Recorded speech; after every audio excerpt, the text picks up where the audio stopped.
앞서 말씀드렸던 대로 어제 치러진 일본 중의원 선거에서 일본의 집권 연정인 자민당과 일본 유신회가 과반 의석을 훌쩍 뛰어넘는 352석을 차지해서 승리했죠. 오늘 글로벌 이슈, 앞으로 다카이치 사나이 총리 정부가 어떤 행보를 취할지 자세히 전망해 보도록 하겠습니다. 오혜리 국제전문기자와 함께하겠습니다. 어서 오십시오. 네, 안녕하세요. 정말 예상을 뛰어넘는 대승이다, 네. 이렇게 볼 수 있을 것 같아요. 지난해 10월에 다카이치가 총리로 취임할 때만 해도 우리나라에서는 뭐 극우 성향의 정치인 정도로만 알려졌고 맞아요. 사실 좀 낯설었잖아요.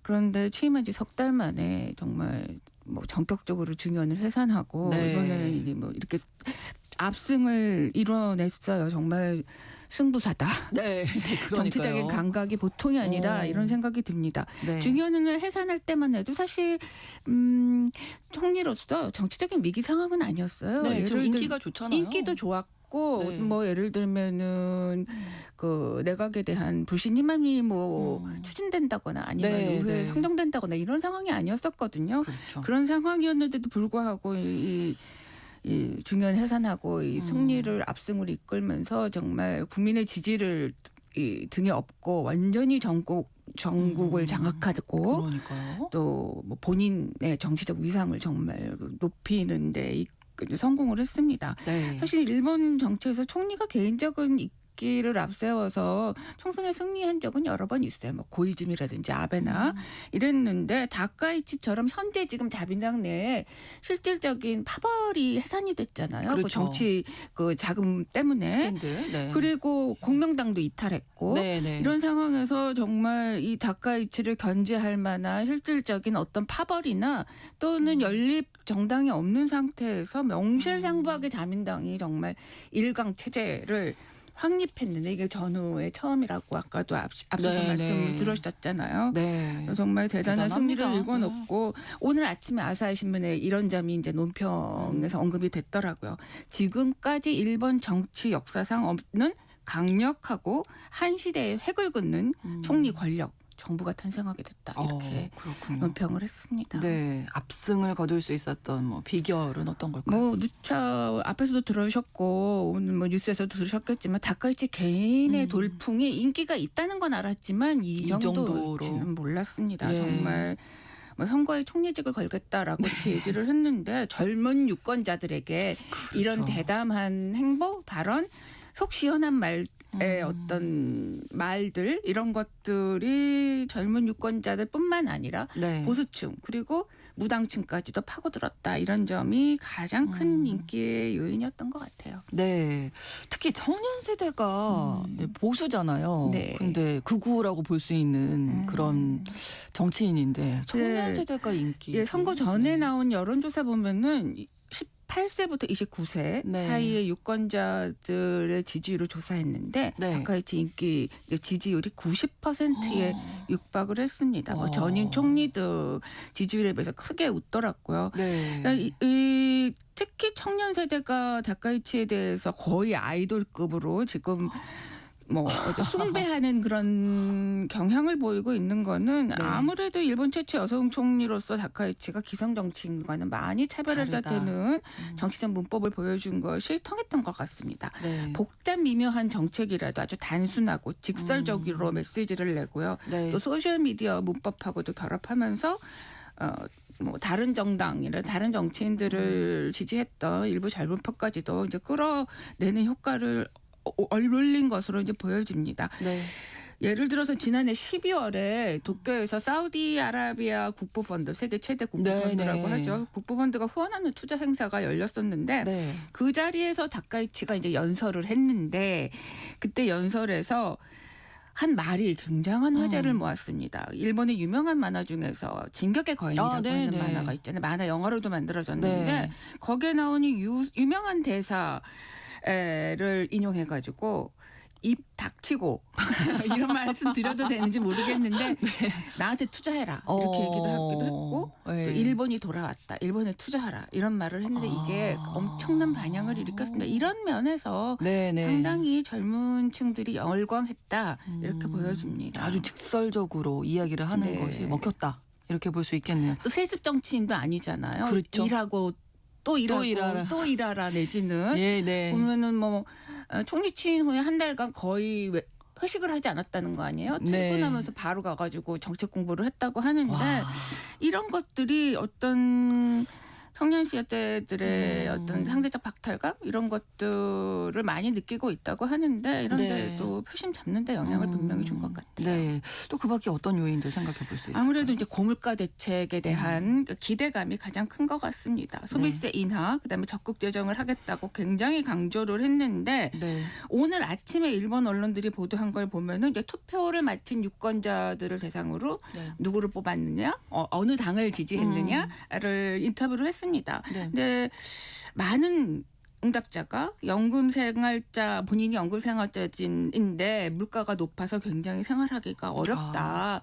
그래서 연금만으로는 생활이 안 되고 가지고 있는 이제 저금을 이제 무너뜨려서 저금을 네, 찾아서 네. 이제 생활에 뭐 더 써야 될 것 같다 이런데 하면서 이제 고물가로 생활하기 힘들다 이렇게 얘기를 하고 네. 이런 면에서 다카이치의 정책에 매우 기대감이 돼서 자민당을 지지했다 이렇게 했고요.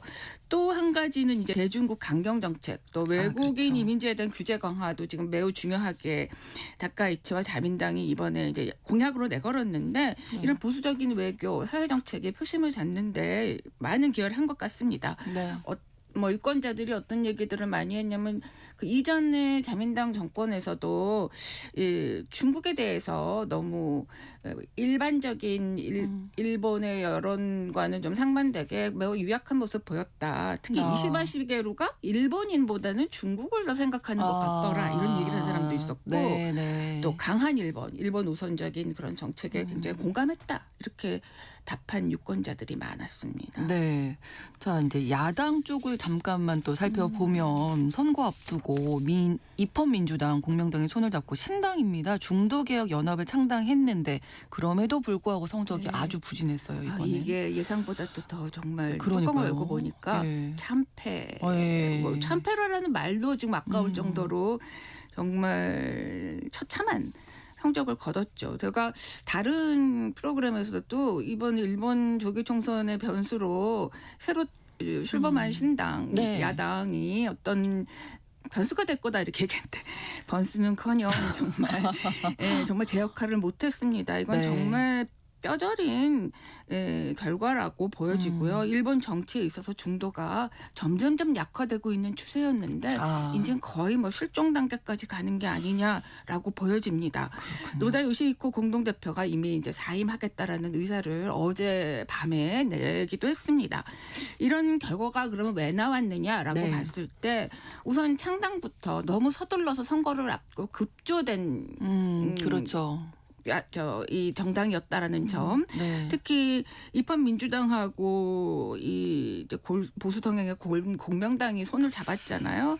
근데 창당부터 선거까지 너무 기간이 짧았죠. 역대급으로 짧았기 때문에 네, 네. 유권자들을 제대로 어필하기가 힘들었다 하는 점이 하나가 있고요. 네. 또 입헌민주당을 아주 오래전부터 지지해온 골수 지지자들이 있습니다. 이런 사람들한테는 공명당하고 좀 보수 성향, 또 이 공명당은 자민당에서 이탈했는데 이제 자민당에서 같은 이제 정치적 성향을 보였던 정당과 손을 잡았다는 데에서 굉장히 거부감이 의외로 컸던 것 같아요. 그래서 이런 점에서 이제 기존의 이 지지층들도 이탈했다라고 보여집니다. 실제로 중도개혁연합이 내놓은 공약을 보면은 그 기존의 입헌민주당의 공약에서 180도 바뀐 부분들이 있어요. 예를 들면 원전 제로 정책을 이제 거의 폐기했고 네. 또 집단적 자위권 합법 인정에 대해서 이제 유화적인 모습을 보여줬는데 굉장히 보수화된 성격을 보여줬잖아요. 이런 거는 그렇죠. 지금 자민 유신의 집권 연정과 큰 차별화가 없잖아요. 그래서 이미 가지고 있었던 집도기도 놓쳤다라고 보여집니다. 그렇군요. 네.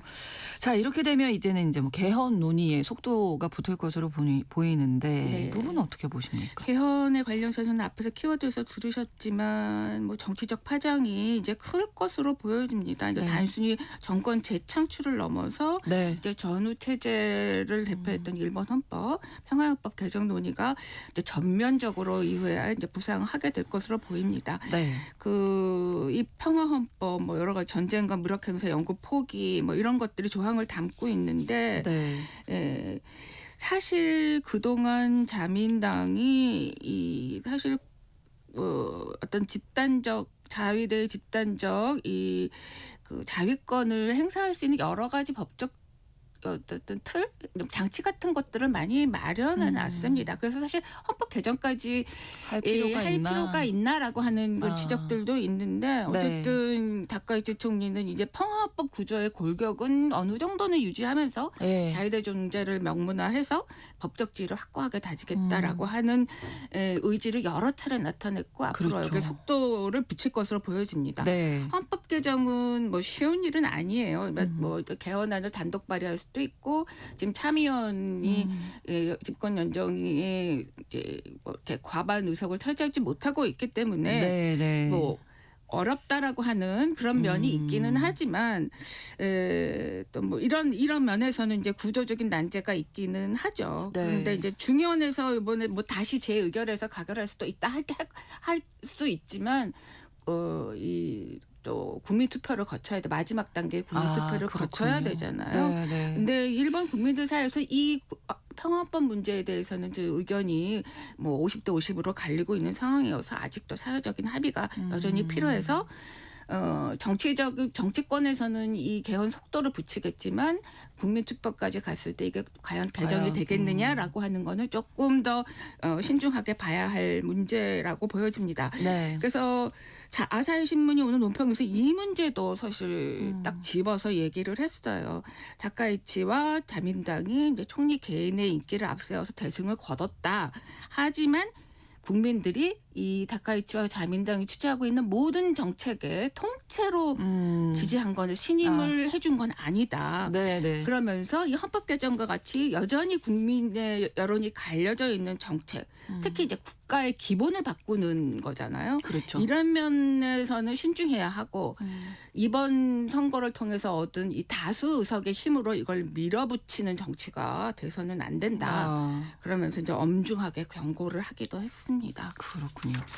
다카이치 총리가 이제 앞서 말씀해 주신 대로 중국에 대해서는 아주 강경한 태도를 유지하면서 지지를 또 네. 얻은 면도 있는데 네. 자 그러면 앞으로 대중국 정책은 어떻게 될까요? 그 투표를 마친 유권자들에게 이제 인터뷰를 한 내용에서도 이 중국에 관한 얘기를 많이 했고 네. 그래서 지지했다 이렇게 얘기를 해서 이 부분이 이제 표심을 얻는데 분명히 중요하게 영향을 미쳤습니다. 네. 그런데 이제 중국과의 갈등은 원칙적으로 봤을 때는 장기적으로 가면은 중국도 부담이고 일본도 좋을 게 부담일 없겠죠. 수가 네. 있죠. 이걸 뭐 다카이치하고 자민당도 잘 알고 있을 거라고 보입니다. 네. 근데 이번에 조기 총선을 통해서 이제 중국 문제가 장기화됐을 때는 이 현재는 지지 여론이 높지만 어느 선에 가서는 피로감도 높아지고 여론도 언제 바뀔지 모르는 상태였을 때 이제 즉 여론 흐름이 바꾸기 전에 이제 다카이치가 이제 총선을이라는 카드를 꺼내서 자신과 당의 입지를 확고하게 하긴 했지만 네. 어쨌든 장기적으로 갈 때는 이 어려운 국면이 펼쳐질 수 있기 때문에 정권을 이제 안정화를 이룬 이후에는 서서히 중국에 대해서는 조금 유연한 행보를 가는 게 불가피하지 않을까라고 예상을 해볼 수도 있을 것 같아요. 우리나라와 관계는 우리나라 관계는 뭐 기본적으로는 큰 변화는 없을 것 같습니다. 네. 뭐 다카이치 총리가 여러 차례 중국을 견제하기 위해서 미국, 일본, 한국의 네. 삼각의 어떤 협력 구도가 중요하다라는 점을 여러 차례 확인을 했고 네. 이재명 대통령 만났을 때도 그런 얘기도 했고요. 그래서 이런 면에서는 큰 변화는 없을 것 같아요. 그렇지만 지금 워낙 이제 국민들의 지지를 재확인을 하면서 그렇죠. 다카이치에 숨겨져 있던 본색 특히 이제 한일 역사 문제 이런 그렇죠. 거에는 조금 더 강경하게 보수적 성향을 내비칠 수 있을 것 같아요. 네. 그래서 이럴 경우에 사안에 따라서 우리나라와의 관계가 조금은 좀 갈등을 초래할 수 있는 국면으로 갈 가능성도 좀 있다라고 보여집니다. 네. 근데 사실 저는 네. 뭐 이런 외교 문제보다는 이제 뭐 경제 정책 오늘 아침에도 그런 기사가 많이 났던데 네. 그 재정 확대라고 하는 이런 부분들이 우리나라 경제에 미칠 영향, 악영향 등이 좀 더 우려되지 않나라고 생각이 듭니다. 그 부분 좀 짚어주시죠. 예, 이제 다카이치 총리하고 자민당 이제 소비세 인하하고 네. 재정을 확대한다는 걸 가장 중요하게 내세우고 있잖아요. 그렇죠. 선거 유세 과정에서 이 단어들을 가장 많이 입에 올렸다라고 하는 보도도 있습니다. 그러면서 본인이 이번에 국민의 재심을 받고 싶은 가장 중요한 정책은 경제 정책이다. 이렇게 얘기를 했을 정도입니다. 그래서 앞으로 이제 소비세 인하가 어떤 이제 몇까지 갈 것인지가 네. 가장 중요해 보이고 또 대규모 재정 지출을 어떻게 할 것인지가 주목이 되는데 네. 문제는 재정을 어떻게 확보하느냐입니다. 그렇죠. 이제 소비세 인하로는 이제 재정에 구멍이 생기잖아요. 그래서 이것도 메꿔야 되고 또 이미 아시겠지만 국방비를 엄청나게 늘리기로 이미 약속을 했기 때문에 재원을 더 마련해야 되는데 이렇게 되면 국채 발행이 불가피해집니다. 네. 그렇게 되면 채권 가치는 떨어지고 금리는 금리가 오르겠죠. 오르죠. 채권 금리. 이렇게 되면은 낮은 금리로의 엔화를 빌려가지고 높은 금리의 그 달러화를 투자했던 투자자들이 이제 어떤 이 엔화를 매각해서 네. 뭐 달러화를 사려는 이런 소위 그 엔캐리 트레이드의 움직임을 본격적으로 보일 것 같아요. 이미 오늘 새벽에 호주 시장이 가장 아시아 지역에서 먼저 열렸는데 네. 벌써 엔화를 팔려는 움직임들이 그렇군요. 나타났습니다. 네. 그리고 또 지금 일본 환시장에서도 그렇고 우리나라에서도 그렇고 지금 엔달러 환율이 지금 가치가 굉장히 지금 떨어져서 2주 내 최저치를 보이고 있는데 네. 오늘 아침에 일본 재무상이 미국의 그 재무장관하고 전화 통화를 해서 이 환시장이 굉장히 우려되기 때문에 주목하고 네. 있고 협력하겠다 이렇게 하는 거 보니까 이런 경제 것들이 정책을 예, 우리나라 경제에 네. 미칠 영향도 좀 대비를 해야 되지 않을까라는 생각이 듭니다. 알겠습니다. 글로벌 이슈 오혜리 국제 전문 기자와 함께했습니다. 고맙습니다. 신성원의 오늘 세계는 내일 다시 뵙겠습니다. 고맙습니다.